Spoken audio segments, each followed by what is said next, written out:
name of the king, I hereby sentence you to death.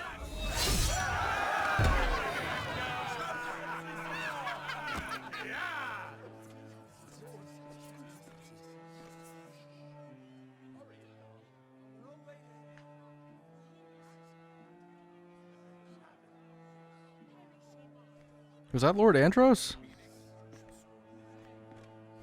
That looked like his body.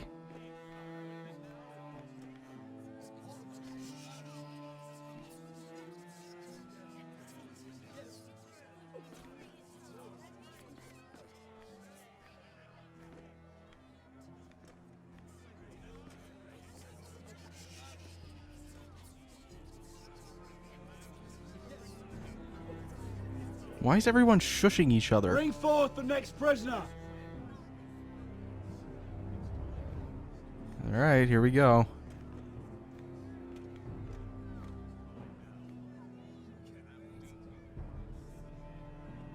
This young woman is accused of murdering a loyal servant of the king.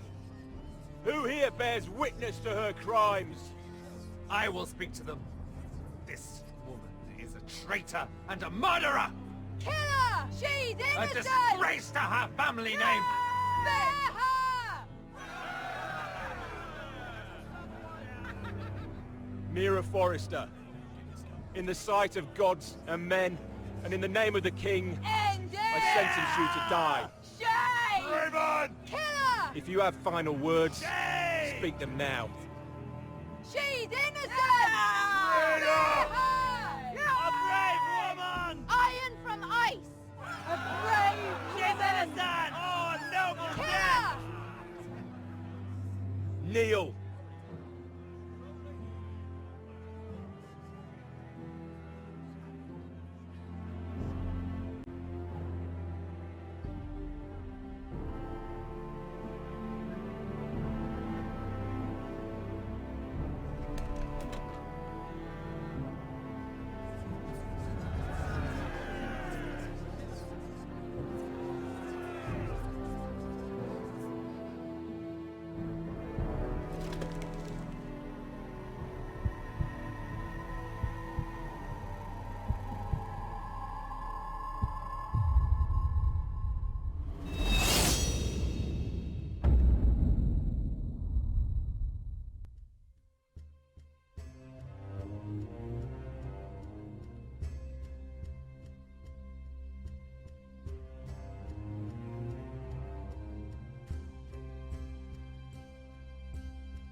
House Forrester. They were nothing but Stark loyalists. And the Starks are dead. Are you listening, Reek? Father wanted to make sure they'd bend the knee. And what do I find? A child lord. Ethan the Wise. With some parasite by his side. As if I'd come to negotiate. And I thought, oh, this is going to be fun. Mira was so devoted when we first came to King's Landing. That day Cersei dragged her before the throne, Grandmother, I was actually worried for her. But she didn't have any trouble swearing loyalty to Joffrey right in front of me. And then, after that whole business with Tyrion, I thought she knew how to stay loyal when it mattered. But then there was that day when she pushed me to ask Joffrey for help, when he ripped my dress. It was bold, I'll give her that. But I can't forgive that she used me. And now, with all that's happened to her, who knows what else Mira was doing without my knowledge? Grandmother, it makes me question if she was ever loyal to me at all. I saw something of myself in Garrett Tuttle. I thought I could trust in him, Sam, but I was wrong. He gave me his word that he'd stay true to the vows he'd made in the Godswood. Yet before a day was out, a brother was dead atop the wall. I needed his sword at Craster's. I'd offended him to Frostfinger, and it cost me. Whatever happened up there, a man of the Watch doesn't run away. Who should return then? But another Lord Forrester. Roderick. Back from the Twins with balls so shrunken he let Griff Whitehill beat him into the mud in his own yard. Reek, I had to come and see this walking tragedy for myself. But he didn't even have the courage to stab me with my own blade. But then, he jabbed out that fourth-born's eye. I was rather starting to like him. A shame he didn't last longer. Roderick. The savior who couldn't save anyone. There was something about Asher Forrester. You would have liked him, Miss Sandai. He was rude and aggressive, mind you, but he didn't play games. Asher needed my help. I needed to know if he deserved it, so I tested him. And he impressed me. He followed my every command, despite what it cost him with his companion. For that, he earned my help and my respect. Loyalty. Friendship. Respect. Without them, we have nothing. I think, in the end, Mira came to understand that, Grandmother. She could so easily have turned on Sarah to protect herself. But instead, what she did, it took grace. If you're fierce enough, you leave King's Landing with your honor intact. Mira proved that. But at so high a cost. I could have told you this story wasn't going to have a happy ending. Roderick dead, his mother dead, his little pile of timber in ruins. I just wish I'd been there to see it. That Bolton bastard let their upstart houses go to war, Father. I'm not unfamiliar with these Forresters. Stubborn to the end. They were clever, I'll give them that, but far too sentimental.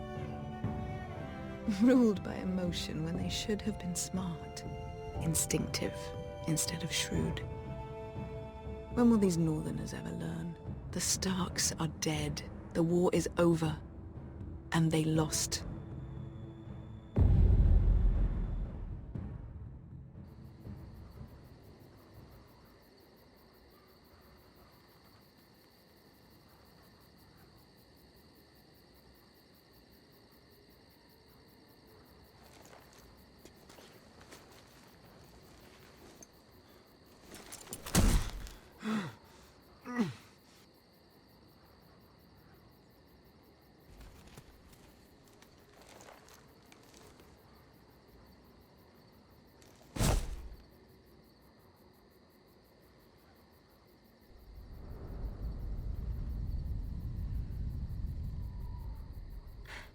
Asher?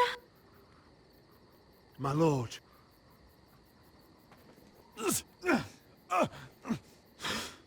We don't have much time.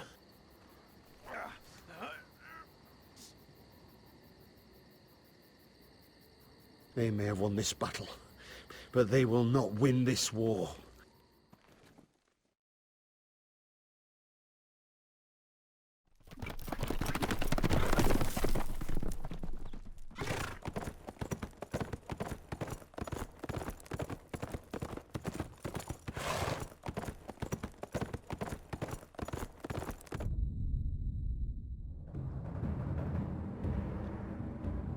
Alright, so that was the end to Game of Thrones Episode 6. And by my assertion, Season 1. Just everything there seemed like they're trying to set up for a sequel season. And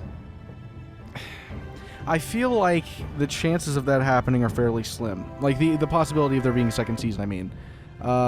From my understanding, this game has not been that successful in terms of purchases and stuff like that, so I have a feeling that this might be the end of the road for Game of Thrones, at least by Telltale.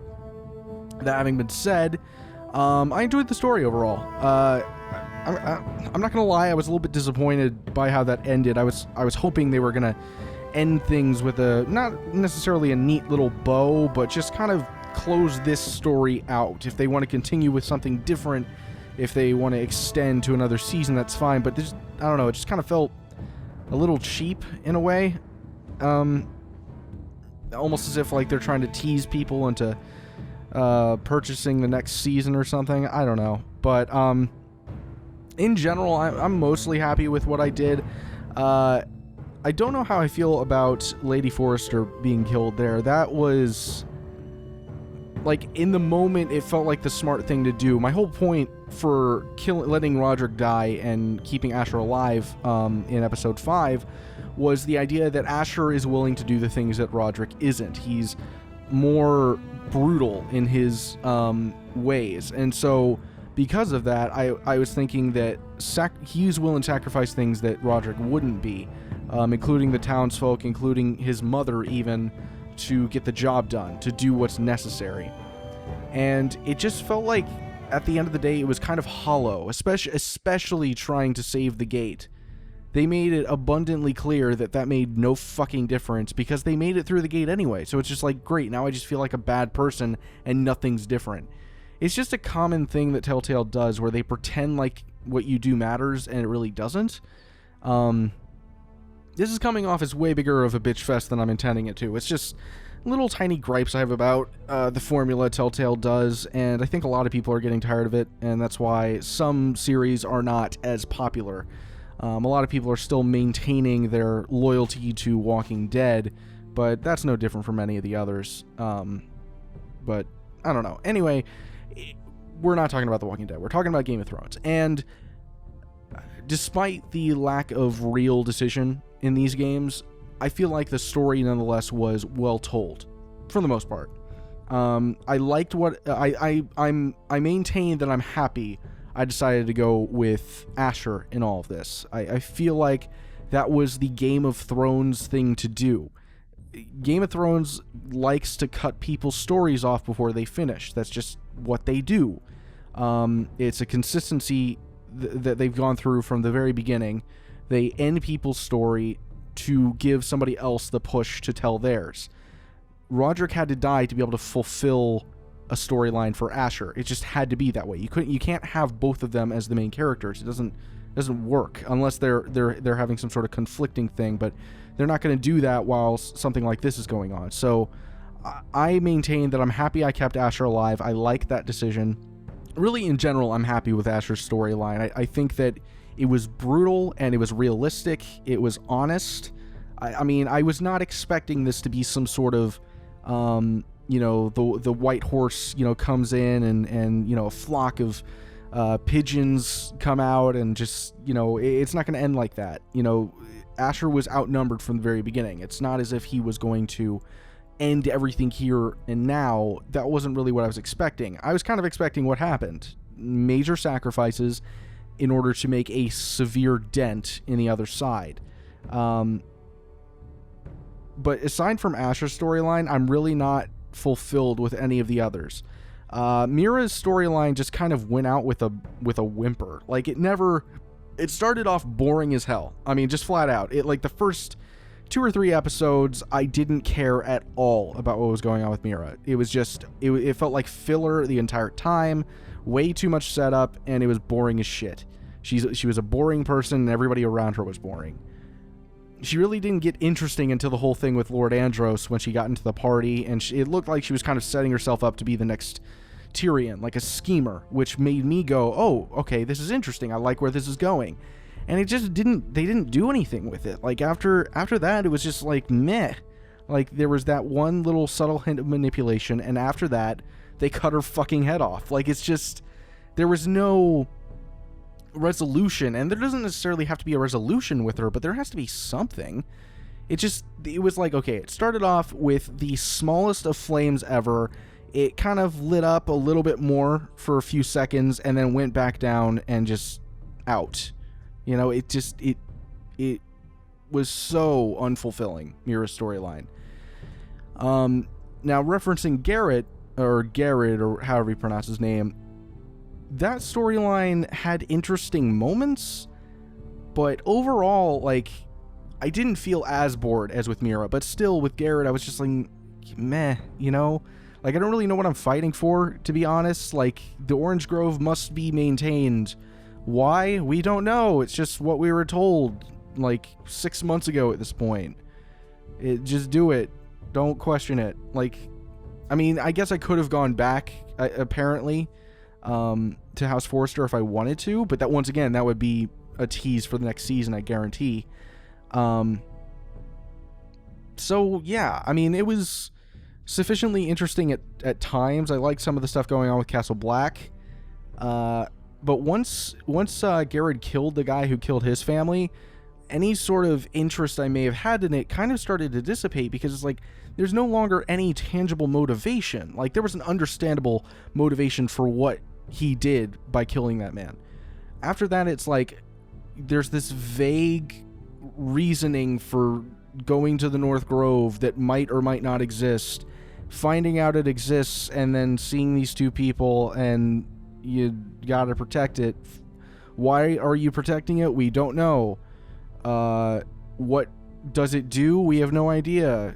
There's like such ambiguity throughout that storyline that it's hard for me to really even give my opinion on it, because it wasn't told. Like, it wasn't fully, like, you can't fully grasp what was happening throughout. So I don't know. It was just, I feel like there's potential with the storyline, but for how much or how long the season was, like, this is the longest series of episodes in a singular season from any Telltale game. Like, 6 episodes is the longest they've ever told, and considering that, especially with Garrett's storyline, it felt like they did so little with 6 episodes. That's like 10 or 12 hours worth of content, and you cut that by like a quarter. So they had like 3 or 4 hours to tell a story, and they told very little in that span. Like, it just, I don't know. It felt, once again, unfulfilling. But I guess those two storylines that ended were made up for by Asher's really strong... Well, really, I look at it as Asher and Roderick. They had kind of the same storyline by the end. And that one was really strong. It was... I feel like it is what carried the entire game.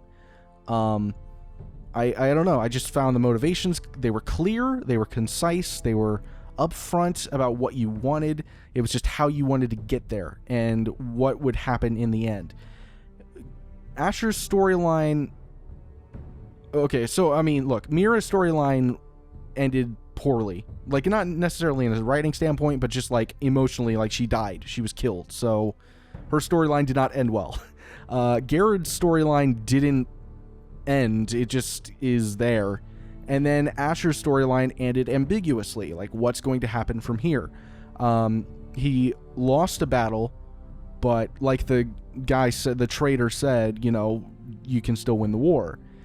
And a big reason why I think there's going to be season 2, some people might be thinking, like, how can they do that? Like, so many of the characters are dead. Even, you know, half the characters you started playing as are dead.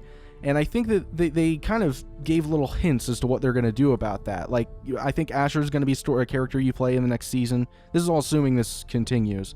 Garrett will be a character you play in the next season. I think Tom is going to be another one to continue the storyline in King's Landing. And I think that you're going to either play as Beska or Ryan. Most likely Ryan. That would make sense to me. And I think that what they'll probably do is do some sort of, like, a couple years later sort of thing. I don't know. So I think something along those lines might happen. just to give some sort of passage of time, let things set in, and then sort of have like a resistance type of situation going on with Asher's character and Ryan and all of that.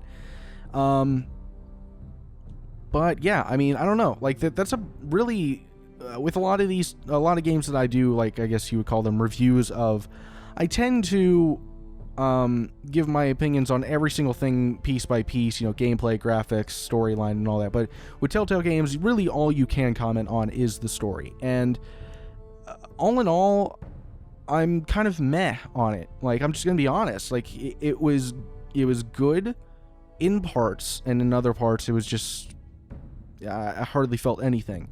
So at the end of the day, like, if I don't usually put numbers on things, but if I had to put like a number on it, I think like a 6.5 maybe, for Telltale. I mean, really, it's one of my least favorite Telltale storylines. I mean, I think I've said this in the past, but Walking Dead's definitely my least favorite. Actually, that might not be true. Jurassic Park's probably my least favorite, and then Walking Dead's probably right after that.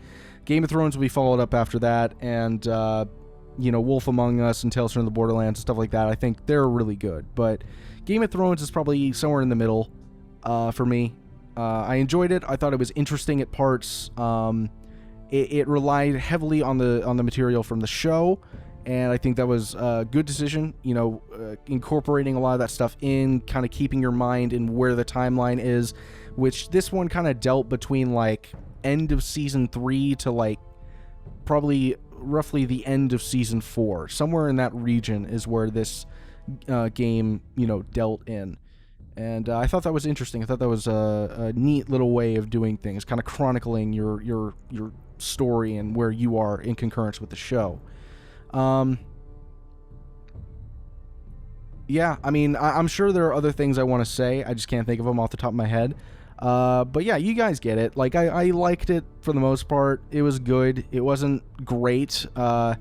If there is a season 2, I think there will be some stuff they can do with it. It seems pretty obvious that's what they're teasing towards. And, yeah, so I hope you guys enjoyed the series, and more specifically, this video. And if you did, please be sure to like and subscribe and all that. And I will see you guys next time.